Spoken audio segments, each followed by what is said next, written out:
Indonesia, a country known for its rich and diverse culture, wasn't always the democratic nation it is today.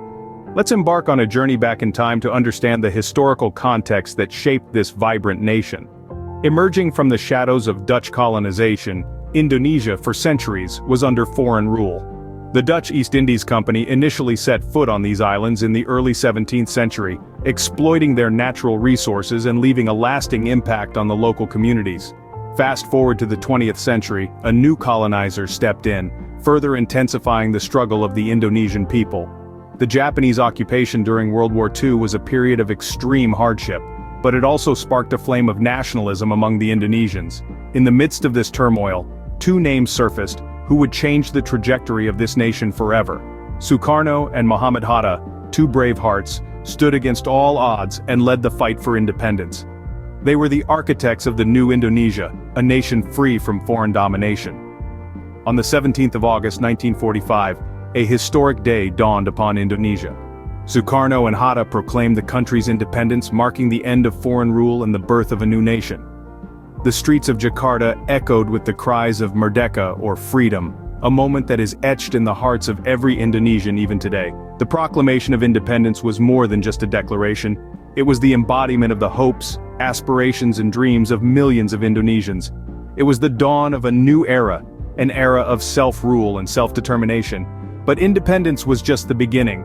The real challenge lay ahead: how to transform this newly independent nation into a democratic one. How to ensure that the voices of millions of Indonesians are heard, that their rights are protected. With independence, the groundwork for democracy was laid, setting the stage for the first ever Indonesian election. The year 1955 marked a significant milestone in Indonesia's political history. The nation, having just gained independence a decade prior, was ready to embark on its first democratic adventure, the first general election. This was a momentous occasion, a testament to the country's resilience and commitment to democracy. It was a time of hope, a time of change, and a time for the people of Indonesia to have their voices heard. A total of 29 parties took part in this historic event, each with its own unique political agenda. Among these were four major players: the Indonesian National Party, the Indonesian Communist Party, the Nahdlatul Ulama, and the Masyumi Party. These parties, each representing a different facet of Indonesian society, set the stage for a dynamic and complex political landscape. The election was a vibrant display of democracy in action. Despite the logistical challenges of reaching an archipelago of more than 17,000 islands, the spirit of democracy prevailed. Nearly 40 million Indonesians went to the polls, casting their votes and shaping the future of their nation. The results were a mixed bag. No single party won an outright majority, leading to the formation of a coalition government. This marked the beginning of a tumultuous political era that would shape Indonesia for years to come. It was during this period that Sukarno, the first president of Indonesia, introduced the concept of guided democracy.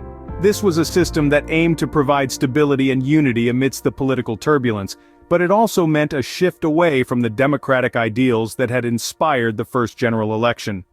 Sukarno's guided democracy period was a controversial chapter in Indonesia's political history.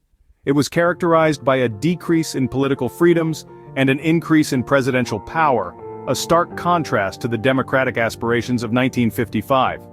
The first general election set the tone for the country's political landscape, but it was just the beginning. It was a glimpse into the challenges and triumphs that lay ahead as Indonesia navigated its path towards democracy. As the years passed, Indonesia saw a shift in power that changed its political course. The transition from Sukarno, the charismatic leader of the independence movement, to Suharto's New Order regime, marked a significant turning point in the nation's history. Suharto, a military general, seized control in the late 1960s amidst political instability and economic chaos. As he consolidated his power, a new political order emerged, aptly named the New Order. This era was characterized by a shift from Sukarno's guided democracy to a more centralized and militaristic rule under Suharto. Central to the New Order was the Golkar Party, which became the dominant political force during this time. Golkar, an acronym for Golongan Karya, or functional groups, was initially established as a quasi-political organization to support Suharto's regime. However, it soon evolved into a full-fledged political party, winning every election during the New Order era. The elections during this period were far from democratic. The government tightly controlled political activities, and Golkar's victories were often marred by allegations of vote rigging and intimidation. Opposition parties were suppressed, and political dissent was met with harsh reprisals. The new order's repressive nature was evident in its control of the media, the silencing of critics, and the use of military force to maintain order. Despite its repressive nature, the new order brought about significant economic development. Suharto's regime prioritized economic stability and growth, leading to improvements in infrastructure, education, and healthcare. However, these advancements came at a high cost in terms of human rights and political freedoms. The New Order era, lasting over 3 decades, had profound implications for Indonesia's political landscape. It reshaped the country's electoral system, curtailed political freedoms, and entrenched a culture of corruption that continues to be a challenge today. Yet, it also helped stabilize the country and lay the groundwork for economic development. The New Order era, although repressive, played a crucial role in shaping Indonesia's modern political identity. It's a testament to the complexity of history, where progress often comes hand in hand with pain, and the pursuit of stability sometimes leads to the suppression of freedom. The fall of Suharto in 1998 ushered in a new era for Indonesia, an era of reform and democracy. Suharto's resignation was a turning point. It marked the end of an autocratic regime and the dawn of the Reformasi, or Reform era. This was a period of sweeping changes, where Indonesia saw an overhaul of its political system and the introduction of democratic principles. Reformasi was a time of transformation. The previous centralized power structure began to decentralize, giving more authority to regional governments. The military's role in politics was reduced, and the country made significant strides towards creating a more inclusive political environment. But perhaps the most significant change of this era was the introduction of direct presidential elections.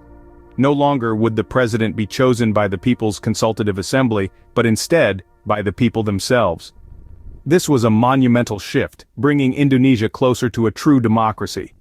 The reform era saw several significant elections.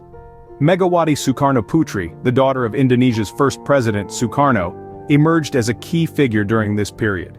She became the country's first female president in 2001, symbolizing a break from the past and a step towards a more inclusive future. Yet the reform era was not without its challenges.